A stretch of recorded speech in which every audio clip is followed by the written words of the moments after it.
Oke, halo, suara saya bisa terdengar dengan jelas? Ada mungkin satu orang yang mewakili.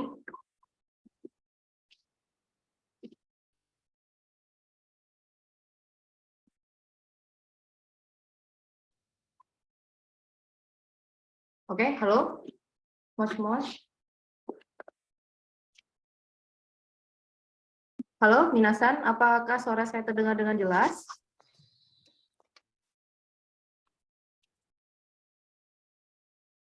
Oke, Deska.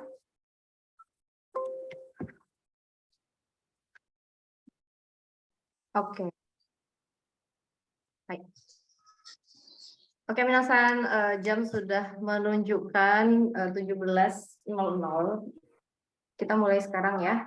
Sudah saya ini juga. Sudah saya record. Oh, ada yang ini ya.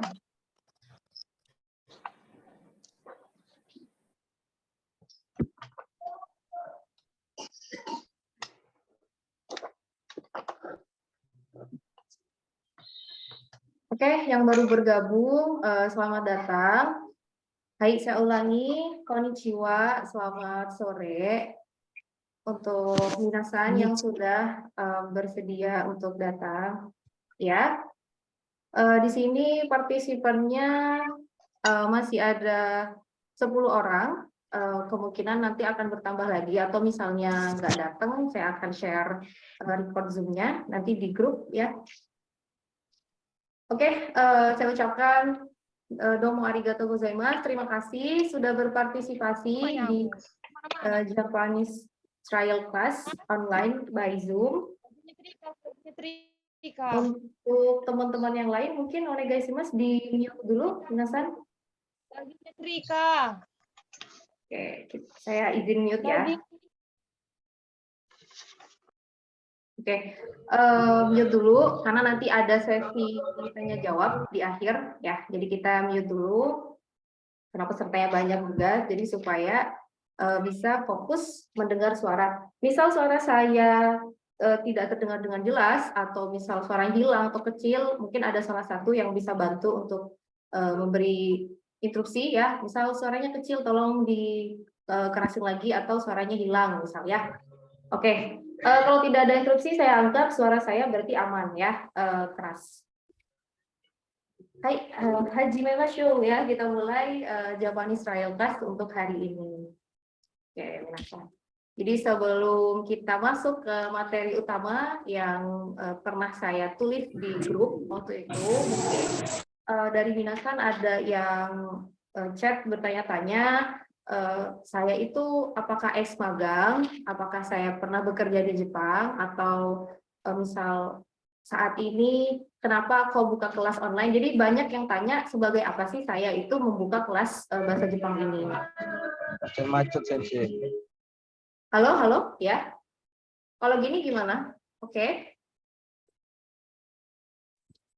Oke, halo. Nah, saya lanjutkan ya. Jadi sebelum kita masuk, mungkin saya ingin memperkenalkan diri sedikit ya. Jadi saya ini nama saya dulu ya. Hajime Mashite, watashi wa Aprilia Wahyu. Perkenalkan, nama saya Aprilia Wahyu. Jadi saya belajar bahasa Jepang ini melalui lembaga formal.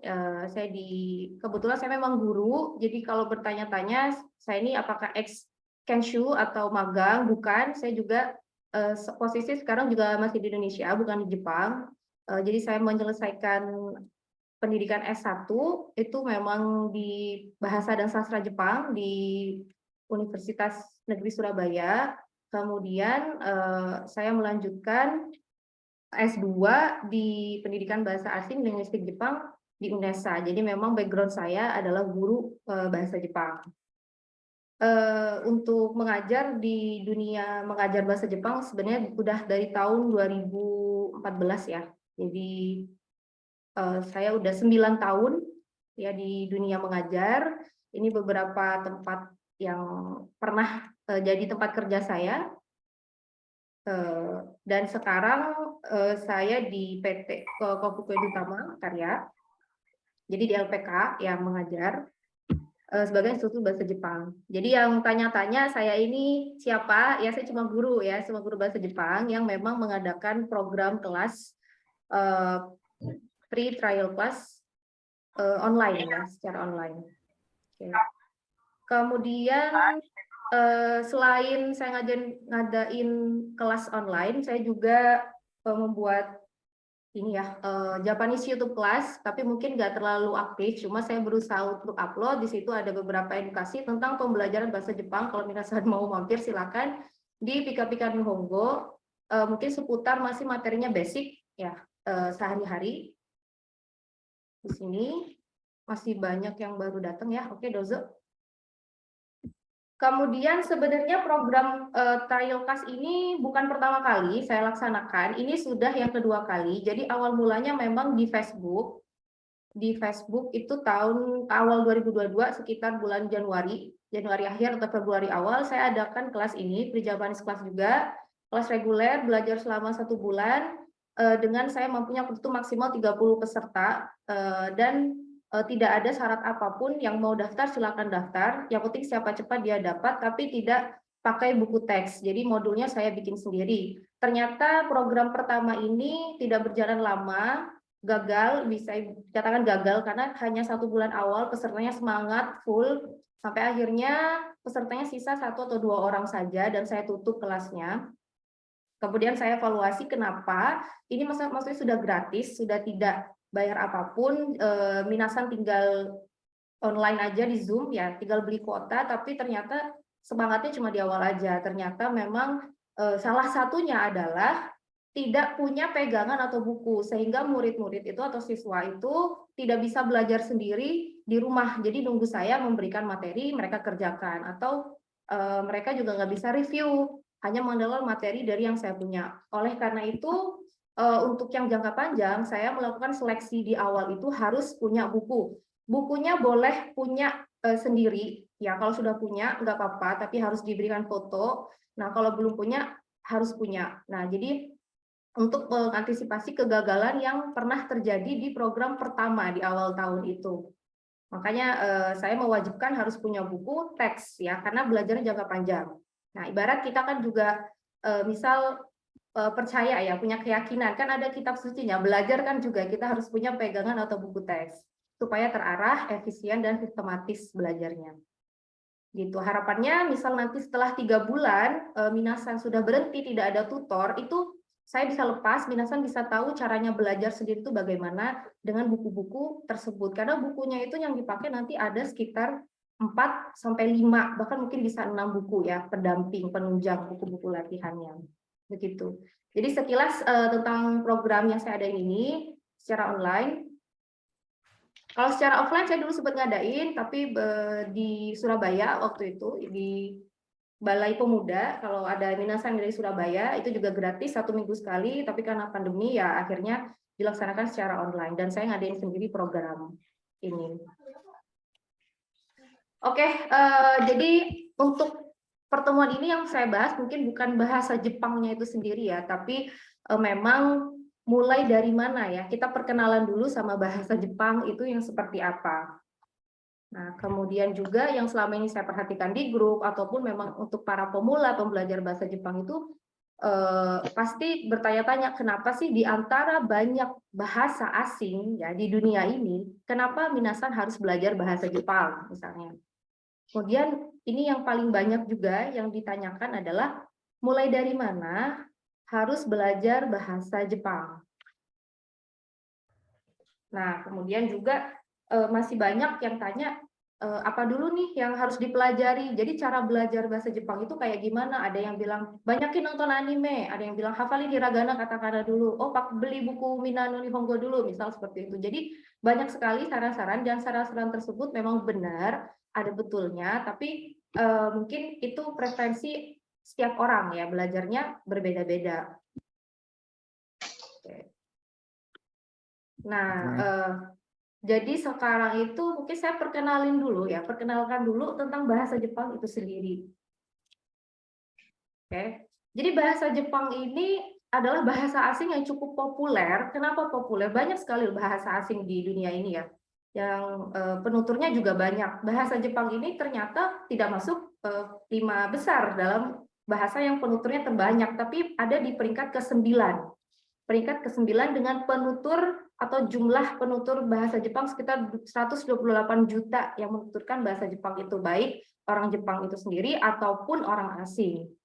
Ditambah lagi semakin adanya globalisasi budaya Jepang, tahun 90-an ada anime, manga, kemudian ada J-pop. Nah, makinlah banyak orang-orang yang tertarik untuk belajar dan memahami budaya Jepang.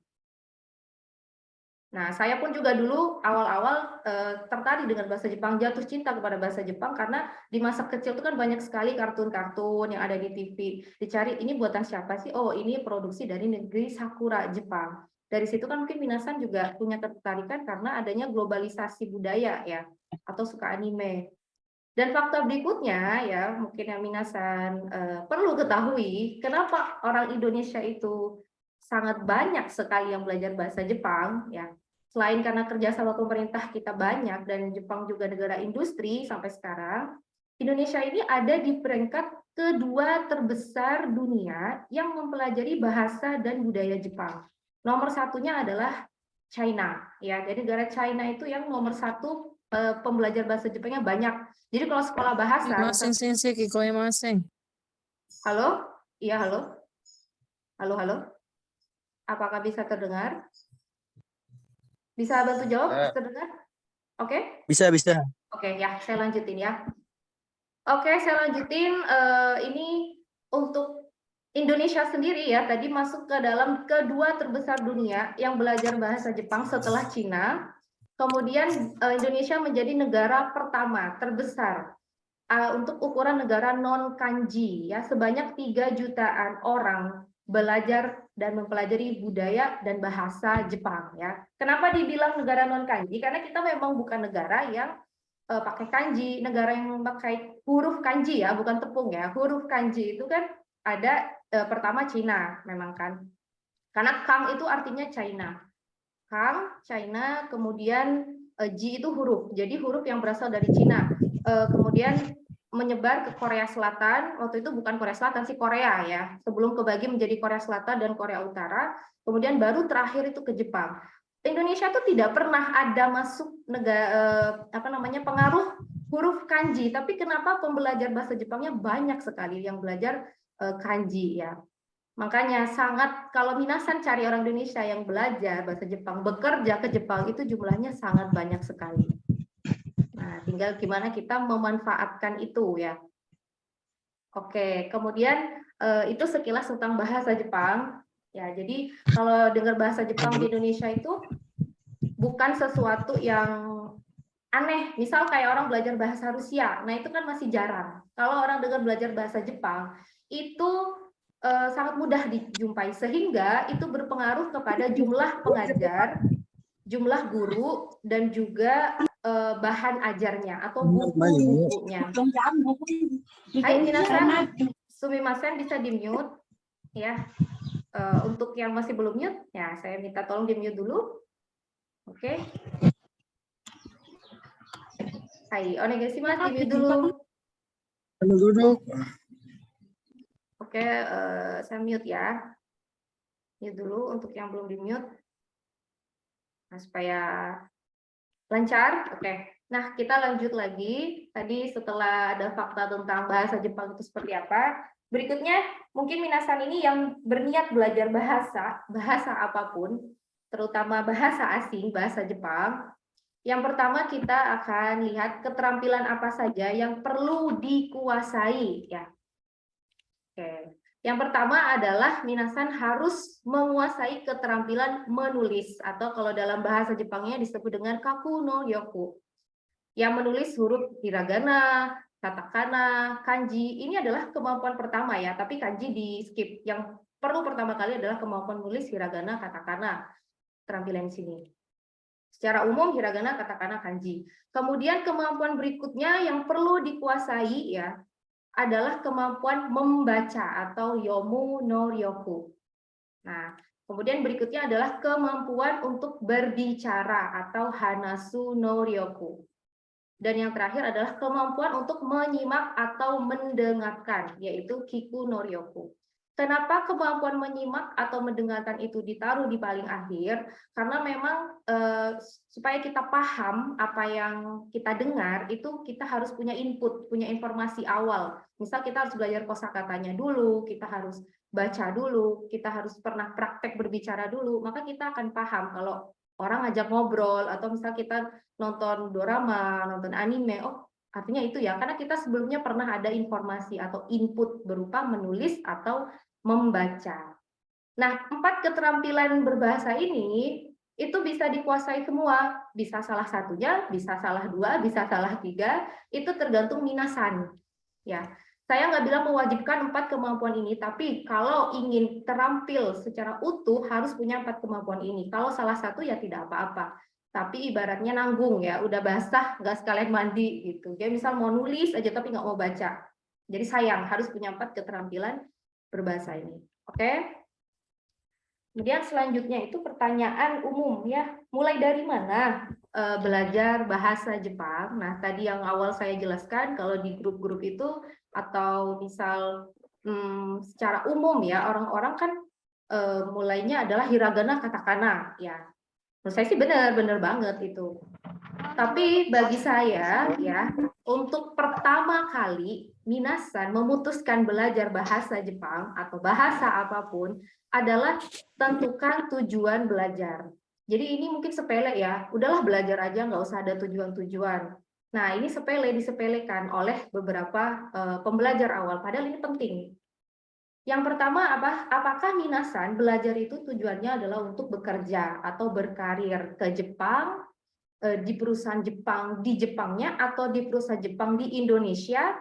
Nah, ataukah misal mau magang atau mau sekolah SMA, sekolah bahasa, kuliah, atau sekedar kursus di sana, atau cuma jalan-jalan aja? Supaya pengen jalan-jalan, tapi nanti nggak mau bingung. Misal pengen tanya, ada orang pinggir jalan pengen tanya. Nah, itu semua akan menentukan langkah minasan selanjutnya dalam belajar. Nah, makanya tentuin dulu kalau iseng ya iseng mau ngapain gitu. Mau nonton anime tanpa subtitle itu kan juga udah tujuan. Buat tujuan awal dulu yang jelas. Kalau bisa sespesifik mungkin, sedetail mungkin. Oke, kemudian berikutnya adalah setelah punya tujuan belajar yang jelas, pilih sumber belajar yang tepat. Jadi nggak usah ke hiragana, katakana dulu, tapi motivasi dalam diri dulu yang ditumbuhkan. Pilih sumber belajarnya, mau dari YouTube, boleh. Dari lagu-lagu, boleh. Dari anime belajar, boleh. Silahkan. Ya, saya nggak membatasi sumber belajar yang tepat. Tapi ada catatan, untuk sumber belajar ini yang saya sebutkan, ini tidak untuk jangka panjang. Ini namanya adalah sumber belajar penunjang, ya penunjang atau sampingan. Sumber belajar utama, saya bilang tadi ya, ada ibarat kita butuh buku, kita butuh petunjuk. Di Indonesia, buku bahasa Jepang yang dipakai dulu hanya satu, ya. Dulu nggak ada. Kemudian semakin bertambahnya pembelajar bahasa Jepang, muncul ada satu buku Minano Nihongo. Sekarang ada banyak pilihan, menyesuaikan kebutuhan. Jadi misal minasan ke sana cuma pengen ngomong aja, nggak usah ribet sama huruf, atau pengen cepat lancar berkomunikasi, itu ada buku Irodori. Nah ini gratis di-download di website Japan Foundation. Ini buku baru, bisa ya. Silahkan di-download masing-masing. Irodori ya, ada 3 level di sini dari A1, A2 sampai A2, Sokyu Ichi, Sokyu Ni. Nah ini minasan bisa cari di internet, bisa di-download gratis. Irodori kebutuhannya adalah kalau minasan ingin ke arah conversation atau percakapan, dimantapkan sama kosakata aja. Nah, kemudian berikutnya juga ada buku namanya Marugoto. Nah, buku Marugoto ini juga tidak menitik beratkan kepada huruf hiragana katakana. Memang untuk pembelajar bahasa Jepang usia dewasa ya, yang tujuannya itu untuk bekerja, bisa berkomunikasi ya, berkomunikasi dengan baik di berbagai situasi. Misal ke restoran bisa nggak, nanya beli tiket bisa nggak. Nah, itu bisa pakai buku Marugoto. Ini di Gramedia juga banyak. Nah, kemudian yang terakhir ada jenis buku, ini juga dibagi ya, per level ada starter, elementary, sampai intermediate. Tergantung kemampuan. Kemudian yang terakhir ada buku ya, ini buku suhu ya udah lama sekali dipakai sampai sekarang, yaitu buku Minano Nihongo. Bahkan saya mengajar pun masih suka pakai buku ini karena buku ini itu menitik beratkan kepada 4 keterampilan tadi ya. Kalau 2 buku yang awal tadi saya sebutkan, Irodori dan juga Marugoto, itu tidak harus hafal hiragana katakana, minasan bisa pakai buku itu, belajar aja. Tapi kalau pakai buku ini, minasan harus hafal hiragana dan katakana dulu. Jadi kalau tidak hafal hiragana katakana, jangan pernah belajar pakai buku Minano Nihongo, dijamin bingung ya, makin bingung. Nah, itu semua pilih yang mana? Nah, makanya saya bilang tadi, sesuai tujuan belajar.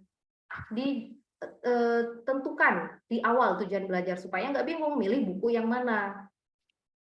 Nah, kemudian dari sudah memilih sumber belajar, oh aku mau pakai Irodori, mau pakai Marugoto, atau mau pakai yang terakhir Minano Nihongo misalnya. Ini kan bukunya ada 1, 2, kemudian ada level menengah dan macam-macam. Selanjutnya adalah minasan itu harus memiliki target ya. Nah, jadi minasan itu dalam belajar nggak mungkin kan di situ-situ aja terus, di basic aja terus. Ya, jadi usahakan untuk naik levelnya, naik terus levelnya kemampuan berbahasanya itu. Jadi paling rendah itu adalah JLPT N5. Ya, kalau di bahasa Jepang. Kemudian naik ke N4, N3, N2 sampai tertinggi N1 ya. Dan masing-masing level ini itu nanti ada ujiannya. Sekarang banyak ada NATES, ada JFT, ada JLPT. Itu minasan bisa pilih sesuai kebutuhan ya, pengen dapat sertifikat yang mana. Dan ini sangat berguna sekali di perusahaan-perusahaan Jepang secara internasional diakui sertifikatnya. Tentukan targetnya.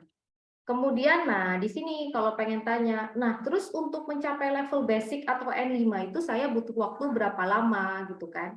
Nah di sini saya ambil dari tabel JASO, ya Japan Association Student ya.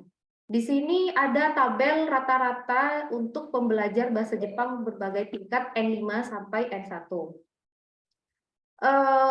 Jadi butuh berapa waktu sih saya belajar N5, N4 sampai N1? Nah, di situ bisa lihat tabelnya. Ada perkiraan waktu di sini 200 jam. Butuh waktu 200 jam, terserah ya. N5 200 jam, setahun dibagi 200 jam. 1 bulan 200 jam bisa. Per hari belajar 4 jam. Kalau minasan yang 1 bulan pengen 1 level, sehari 3 sampai 4 jam belajar selama 30 hari tidak ada libur, bisa. Siapa yang bilang nggak bisa ya? Bisa, semuanya bisa disesuaikan sama kemampuan minasan sendiri dalam membagi waktu. Nah, ini tabelnya. Kalau misal minta tabel ini, nanti bisa saya kirim di grup juga. Kalau pengen jadi patokan, oh kalau N5 itu kanjinya 100, kosakatanya 800, N4 itu 300, dan sebagainya macamnya. Ini estimasi rata-rata ya, bisa lebih cepat, bisa lebih lambat, sesuai kemampuan.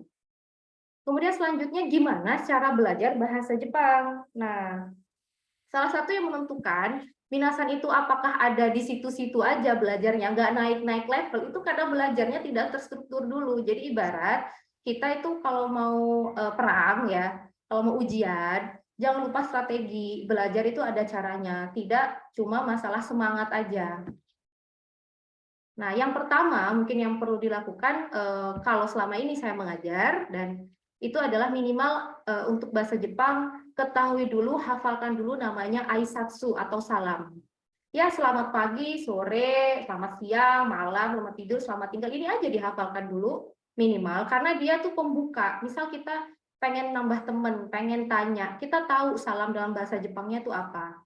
Nah, jadi kelihatan niat lah belajar ya. Oh, dia belum pernah belajar, tapi udah tahu ohayo gozaimasu, misal seperti itu. Pelajari dulu aisatsu, yang simpel-simpel aja, nggak usah terlalu banyak. Kemudian berikutnya adalah bisa memperkenalkan diri ya, bisa memperkenalkan diri dalam bahasa Jepang. Ya sebatas menyebutkan nama, asal, seperti yang ada di layar. Minasan konnichiwa, hajimemashite, watashi wa namanya siapa des, watashi wa asal kota Indonesia misal, atau Jakarta, karakimashita, dozo yoroshiku onegai shimasu. Sudah sesimpel ini. Jadi untuk modal awal bagi saya, aisatsu dulu ya, salam dulu dihafalkan, kemudian bisa memperkenalkan diri pakai bahasa Jepang. Kalau misal sudah punya 2 modal ini, baru kita masuk ke huruf. Nah, memang benar selama ini belajar dari mana, kalau misal secara teori itu dari huruf terlebih dahulu, terutama bagi yang ingin belajar pakai buku Minna no Nihongo. Ini syarat wajib ya, mutlak. Dalam bahasa Jepang sendiri huruf itu ada 4 jenis yang digunakan sebenarnya. Jadi ada huruf hiragana seperti yang tertera, katakana, kanji, dan romaji. Masing-masing memiliki fungsi tersendiri ya. Jadi fungsinya tidak sama. Ada fungsi tersendiri. Tapi untuk pembelajar awal cukup pelajari hiragana dan katakana saja. Kalau kanji kapan pelajarinya? Kanji nanti setelah masuk pertengahan bab. Kalau kosakata sudah banyak baru belajar kanji. Kalau awal-awal jangan belajar kanji ya. Hiragana, katakana saja dulu. Jadi biar nggak campur, ada caranya supaya itu tadi struktur, efisien, belajarnya nggak buang-buang waktu, nggak buang-buang tenaga. Jadi nggak di basic terus kemampuannya, bisa naik pelan-pelan. Nah, terus masuk ke hiragana. Hiragana itu buat apa? Nah, buat menuliskan kosakata asli bahasa Jepang yang tidak pakai huruf kanji. Makanya kanji nanti aja karena kita masih bisa pakai hiragana. Ya. Masih ada bantuan. Nah, hiragana sendiri itu di sini mungkin merasa sudah ada yang hafal, ada juga yang belum, tapi saya tetap ulang dari awal bahwa huruf hiragana di sini itu jumlahnya ada 46 huruf dasar ya, ada 46 huruf dasar. Dihafalkannya jangan sekaligus ya. Jadi dihafalkannya itu per 15 huruf, misalnya dari A, I, U, E, O sampai So dihafalkan. Nah, kemudian berikutnya cara menghafalkannya seperti apa? Kita harus lihat dulu ya cara urutan penulisan. Jadi kebanyakan saya lihat itu kalau tidak pakai sumber belajar yang benar, asal belajar saja, itu urutan penulisannya berantakan. Padahal ini penting, step penting. Ikuti urutan coretan ya. Jadi satu itu dari kiri ke kanan dulu lurus, terus ke bawah, terus baru yang melingkar. Kenapa? Karena ini nanti berkaitan sama huruf katakana, hiragana, hafalan katakana, hafalan, belum lagi kanji. Ini jangan diremehkan karena dia kalau kita berusaha untuk ikut aturan penulisan, ini memudahkan kita hafalan loh, hafalan untuk huruf-huruf berikutnya, terutama kalau minasa sudah masuk kanji. Kanji itu coretannya bisa sampai 20, banyak. Nah, karena kita sudah terbiasa urut menulisnya, itu membantu kita untuk cepat hafal huruf. Nah, kalau sudah sesuai urutan, kita tahu, nulis huruf A itu dari seperti ini misalnya ya. Urutannya tadi, kemudian tulis berkali-kali. 5 kali boleh, 6 kali boleh, 10 kali boleh, 20 kali boleh, sesuai sama kemampuan minasan itu bisa hafalnya berapa kali. Seterusnya, terus I, U, E, tulis berkali-kali. Satu huruf tulis berkali-kali sampai hafal. Kalau sudah hafal secara tulisan, minasan bisa lanjutkan latihan membaca dengan menggunakan kalimat atau kosakata pendek. Ya, baca berkali-kali, jangan pakai bantuan. Coba baca salah diulang lagi. Baru kalau sudah lancar, latihan ke bentuk yang lebih panjang, kalimat panjang, paragraf, dibaca aja pokoknya. Tanpa pedulikan arti, nggak usah ribut sama arti. Bukan ribut-ribut maksudnya, nggak usah ribet sama arti. Pokoknya baca aja, karena targetnya bisa membaca huruf hiragana dan katakana. Hiragana dulu, sorry. Baru kalau hiragana sudah hafal, ya. Jadi misal ini baca konnichiwa, aduh artinya apa ya? Watashi wa nggak usah, ya. Abaikan, biarkan arti itu nanti, belakangan. Begitupun juga dengan katakana, cara hafalannya sama seperti huruf hiragana yang tadi, ya. Hafalkan per 15 huruf dulu. Terus besoknya 15 sampai 46 huruf dasar tuh hafal. Latihan baca, latihan nulis dari yang pendek sampai yang panjang. Jadi kalau disimpulkan di sini ya, step 1 adalah tulis berkali-kali sebanyak mungkin sampai hafal untuk huruf kana. Yang kedua adalah latihan membaca kata atau kalimat pendek, dan yang ketiga adalah latihan menulis dan membaca kalimat panjang ya. Jadi kalimat yang lebih panjang. Nah, selanjutnya setelah menghafal huruf kana, ngapain? Nah, baru setelah kita menghafal huruf kana, step satunya adalah menghafalkan kosakata dan mempelajari pola kalimat. Ya, masuk ke buku yang mana yang mau kita pakai. Nah, pola kalimat itu juga, makanya saya sarankan pakai buku, itu sudah terstruktur di dalamnya itu, kita belajar dari pola kalimat mana dulu, atau minasan juga bisa ke website, ya ada websitenya Waku-Waku Jepang, terus ada websitenya Japan Foundation, itu bisa pelajari di situ kalau mau ya. Nah, kemudian step kedua adalah latihan membuat kalimat. percakapan, memahami bacaan, mendengar, menjawab soal-soal. Nah, kanjinya kapan gitu kan? Kanjinya itu dapat dipelajari di pertengahan bab ya. Saya jelasin di awal tadi, misal ya dalam satu buku itu ada 25 bab. Nah, minasan baru belajar kanji itu kalau sudah masuk bab 12 lah atau bab 10 lah paling awal. Udah itu belajar kanji, di bawah itu nggak usah belajar kanji, nggak apa-apa ya. Fokusnya ke situ dulu, kecuali kejar-kejaran target nih, saya harus ke Jepang nih berapa bulan lagi. Nah, itu beda lagi urusannya. Kemudian yang terakhir ya, mungkin ini klise ya, tapi memang harus dilakukan adalah lakukan secara konsisten dan bertarget. Udah tahu caranya, tinggal dilakukan secara konsisten, diluangkan sekitar 2 jam, 1-2 jam sehari untuk belajar secara konsisten bahasa Jepang itu. Ya misalnya ada di level masih ngafalin huruf hiragana katakana, ya udah sisihkan setiap hari. Kemudian bertarget ya. Jadi usahakan kalau belajar itu, saya bilang tadi, jangan di basic-basic aja, hiragana katakana hafal sudah selesai, jangan cepet puas. Gimana caranya minasan itu bisa naik level lagi, supaya ya tadi itu ya, tujuannya tercapai. Pengen tujuan bekerja apa, tujuannya sekolah misalnya. Dan yang terakhir ya, ini ada kotowaza terkenal ya di Jepang dan juga di orang asing, yaitu Nanakorobi Yaoki, yang artinya 7 kali jatuh 8 kali bangkit. Jadi ini salah satu kotowaza atau kosakata yang sering dipakai untuk para pembelajar yang sedang berjuang belajar atau menggapai mimpinya untuk ke Jepang dan sebagainya macamnya, bahwa namanya kita lagi berusaha itu pasti ada kegagalan, tapi nah balik lagi kalau kita konsisten ya insya Allah hasilnya tidak akan mengkhianati proses. Oke, minasan, mungkin itu ya yang bisa saya jelaskan detail ini.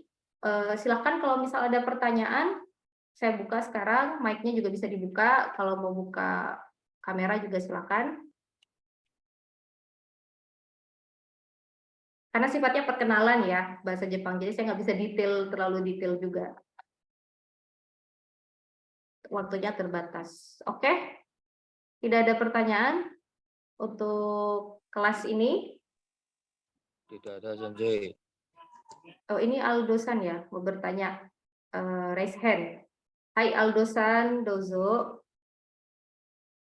Silahkan. Sorry.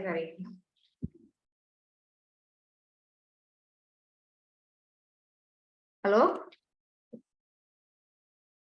Oke, kalau nggak jadi ya tidak apa-apa. Oke, mungkin karena masih ada waktu terakhir sebelum saya tutup, saya pengen tanya ya satu aja. Motivasi belajar bahasa Jepang tuh buat apa? Tujuannya buat apa? Siapa yang mau berani jawab? Ada satu? Ya, Siapa ini yang berbicara ini? Filbert ya, Oh, kok Filbert Sang. Gimana? ya aku intinya motivasi aku mau coba ke Jepang untuk belajar di situ dan coba kerja di Jepang kayak gitu. Untuk belajar ke Jepang. Itu kapan?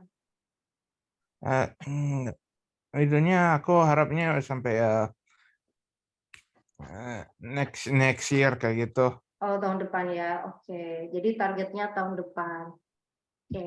Nah, itu kan udah ada tujuan ya, minasan. Sudah ada tujuan mau bekerja. Terus juga sudah ada target waktu. Nah, sekarang tinggal gimana belajarnya, kapan saya harus belajar, berapa lama saya harus belajar. Nah, mungkin balik lagi ke sini, ya, balik lagi ke sini minasan. Disesuaikan. Minasan tuh mau belajar tuh sampai level berapa gitu. Kalau bekerja ya, saya kasih informasi sedikit, kalau bekerja di Jepang itu rata-rata yang dibutuhkan adalah N3 intermediate ya. Level N3 dengan penguasaan kanji 650 huruf dan kosakata 3750 kata. Jadi N3 ini kalau bisa minasan juga harus ikut ujiannya, punya sertifikat kayak TOEFL ya. Jadi ada JLPT, mungkin minasan juga udah tahu JLPT bisa ikut.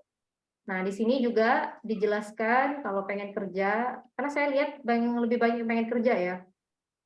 JLPTN 3 di sini itu tujuannya salah satunya juga selain bisa kerja juga bisa Senmonggakko di situ ya. Senmonggakko itu kita bisa sekolah kejuruan.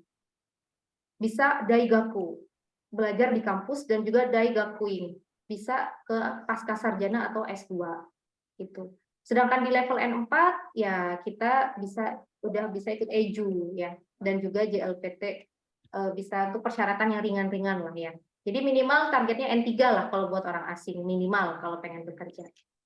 Oke, mungkin itu sedikit informasi yang bisa saya sharing kepada minasan. Semoga minasan belajarnya lebih terstruktur, lebih jelas, targetnya lebih jelas, waktunya juga diperhitungkan. Sekian ya yang bisa saya jelaskan. Nanti hasil rekodnya saya share. Hai minasan, sekali lagi terima kasih, arigatou gozaimasu. Otsukare sama desta. Arigatou gozaimasu. Modesta.